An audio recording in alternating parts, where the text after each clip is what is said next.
Welcome back to Chase's Everything Shooting. Sorry that I haven't been around for a little while, but during the holidays it got a little crazy. Then I got to that cold/cough thing that's been going around. Still kind of have that. And then I had a knee replacement done in early January. And I certainly didn't want to be talking to you guys on drugs. So anyway, here we are. Today's update is on powder and primers and what I see for 2025. Well, let's just get to it. You know, I'm sure everybody saw that monologue that went on between Zelensky and President Trump. And President Trump wants the end of this war for a lot of reasons. He wants it to end because, one, it's hurting our economy. Two, it's hurting our ability to defend if something were to happen on our own soil or in another area against us, and our stockpiles that we have sitting there. So there's a lot of things there. Now, I do believe Trump's biggest thing is he wants to stop the loss of life. But let's get to what's going on in the powder industry and what the predictions are for 2025. After talking to one of the bigger powder manufacturers, I got a little insight of what they're seeing. They got a little bit of a rush of extra powder in, I believe it was late November, early December. Just a little bit, not a lot, but it helped. And they have been being told that the price of nitrocellulose, which is in gunpowder, is going to go up anywhere from 25 to 50% the first to second quarter of 2025. Now, I know some of you are going to be going, well, geez, you know, I've been finding ammunition cheaper and cheaper and cheaper. Yeah, you probably are, pardon me, for a short term. But that term is, I think, going to be very short because they have to manipulate how much is going into the retail gun industry for us. Now, we all know, and if you've looked at my past powder reports, and they'll all be listed in the description box below, that nitrocellulose is a primary component of course, see, it's lingering again, of gunpowder. It's in a lot of different products. A huge portion of it is being used in the 155 howitzer artillery shell. And before Biden left, the DOD had said that they want to make 75,000 artillery shells a month. They've built new factories. They've done a lot to try to... You ask why that's such a big deal. Well, the important part of this is that we've run down our own supplies and warehouses of our own ammunition, howitzer shells, small caliber ammunition, all of that stuff in our own country. And the DOD is fast tracking, trying to build our inventories back up. Now, you know as well as I know, is that if the government wants it, they're going to get it. If the DOD wants it, they're going to get it. And that's exactly what's going on at this case. Is, hey, we got to build it up. We need the components, and they're out buying the components to make sure that they can build those inventories and keep that going. They have literally spent billions of dollars in manufacturing to help bring us back. And a lot of that is some updating, which is phenomenal, but that's still going to drain on what's going on. Now let's get down to the brass tacks here. The brass tacks is nitrocellulose is one of the most important ingredients in those items. And the nitrocellulose There's really three big countries that produce nitrocellulose. Now, is America one of them? No. Because, oh my gosh, it's really could be toxic and it has to do this and it has to do that. And they cut it off. Big mistake. There's rumors that they're going to talk about that again, but hasn't come to fruition yet. So, I shouldn't say I know, I've read that there are the manufacturer in Thailand, which is probably one of the largest, has upped their production. Now, is that going to be enough to keep us in the retail market okay and the military machines in all these different countries and in America okay? Well, I don't know. It's yet to be seen. Now, I've seen a lot of ammunition prices starting to drop a little bit. And I kind of wondered about that. And when I made some calls to some of my friends working in the powder industries and different industries, they said, well, this is going to be short term. And we were passing it on because A, we want to make Trump look a little bit better. We want to do some other things. And they wanted to ingratiate themselves to the DOD and to the Trump administration. You know, who knows? I don't know. But what I can tell you is if Trump doesn't bring an end to Ukraine, then we're still going to have some ammunition problems. And that ammunition problem is the gunpowder. I do believe that the DOD, from what I'm hearing, is not going to back down on the quotas they have to rebuild our inventory. And as you've seen, and maybe you haven't, but Lake City is totally doing a renovation. And they do the manufacturing for the DOD and small arms calibers. They're doing a huge renovation to be able to run more ammunition, do it a little bit cheaper, and for it to be much faster and to build those inventories much faster. So we know that's happening. That's still not going to help us as much on the retail side as what we would think. So is it doom and gloom? No, I don't. I think we're doing pretty good.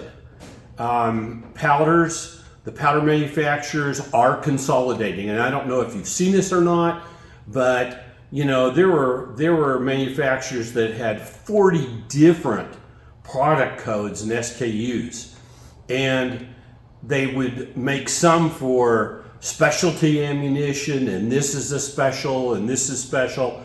And they've really started to get rid of all of those that A, didn't sell a lot, B, were too specialized, and they're trying to bring them in with multiple caliber powders. You'll see it with Hodgdon. They've done a little bit of this with their CFE powders. There's a lot of the manufacturers who are looking at this, and they want to get the most out of their nitrocellulose and their gunpowder production. So they're going to start narrowing that down, which makes it that much harder for us. We understand our loads, and we want to make sure that we get the same consistency out of each shell. Is that going to take some time to make some changes? Yes, it is. But that's what's going on. They are condensing. So my prediction is we're going to see 9mm, because that's one of the most popular there is, and 223. We're going to see that ammunition lower in price for a small period of time, and then midsummer we'll probably see it start moving back up again. Now, this is my guesstimate. It's as good as anybody else's out there. And I'll come back in August or before and say, hey, this is what I'm seeing, this is what's changing, and this is why. If Trump truly does cut off ammunition going to Ukraine, you're going to see other NATO countries try to fill in the void in the Ukraine. And I'll show those countries. I think the biggest problem that's going to happen with that is they're going to deplete their inventories, sending them over to Ukraine, and that's going to put a bigger stress on the nitrocellulose market. And I'm not just saying nitrocellulose is used in small arms and in the 155. Mortars are fired using a gunpowder source, nitrocellulose, that's in a solid little half ring. So there's a lot of ways it's being used, not only in car paints and all the other stuff. There's a lot of ways it's being used. So if the country starts on a forward movement, you're going to see more paint manufacturers need it. You're going to see all these other manufacturers need it. And go down and go through some of my past explaining where all the nitrocellulose goes and who uses it. It'll kind of open your eyes. All right, so let's really talk now about primers. And man, my my emails have lit up about this. Primers are dropping. Primers are going to be back down to the 1990s pricing. And yes, I have seen primers dropping. And there are some YouTubers out there saying, it's going to drop way down, and because there's so much more production and all of this. Well, I agree to disagree. I think we have a gluttony of primers on the market right now, and we're seeing those primers from all over the world. Do we see a gluttony of CCI, Federal, US brands?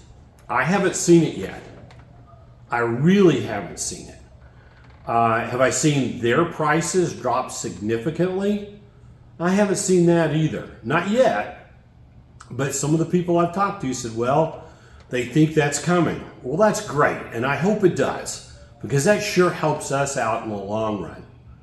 But we know Ferrucci, who just built a brand new plant, they are selling directly to manufacturers. They are not selling to the open market, the retail market for us reloading. So they see an abundance of primers to be made and sold to the governments around the world. They're not dumb. They're looking at it. They're making an investment. So I got to give them credit for that. But I kind of think that what my opinion is on this is that pricing is dropping, and part of that is going to be from the outside manufacturers outside the country. They still have to ship them in. And so as diesel prices get lower in America, they can get that diesel to go back to the country that they're going to pick up those products, and then of course they'll pay probably a little bit higher in their own countries, but that should affect it. So as Trump brings that down, that should help us on freight. But the other side of this is return on investment, ROI. These primer manufacturers do not want to build an excessive inventory of primers if they can't sell them. And if they have to sell them near their cost or close to their cost, that's not going to be good business for them. They will not stay open. And there are going to be a few that are going to go, well, I can do that for 4 or 5 or 6 months. And they're going to flood the market, and that's the way it's going to be. But long term, I don't think that they're going to stay down as low as some of the predictions are. They're not. I don't think they'll ever get down to 15, 18, maybe $20 a thousand. I'm seeing 22, 26 right now. I don't think they're going to get much lower than that. Now, would I tell you, hey, now might be a time to stock up on primers? You bet. It's now a time to stock up on a little extra gunpowder? Yeah, I probably would. But you've got to look at the big picture. Our industry, the shooting industry, is still under fire. And there's a lot of things that are going to be coming at us here. So keep your eyes open. Watch what's happening in the Ukraine. Watch what's happening in Israel, because those are going to be the dictators to what happens in our market here. And I'll be honest with you. The DOD doesn't give a rat's butt about our shooting market. We do. And if you want to keep the shooting market current and keep it going, we're going to need you when people call for you to make calls to your congressman. We need you to do that, because really one of the big things is we're a silent majority, and that hurts. So I hope this has been a good update. Hopefully it's not been too boring for you. I'll be back to doing a lot of other things here real quick with the reloading. And, God bless America, and thank you for watching, and don't forget to subscribe.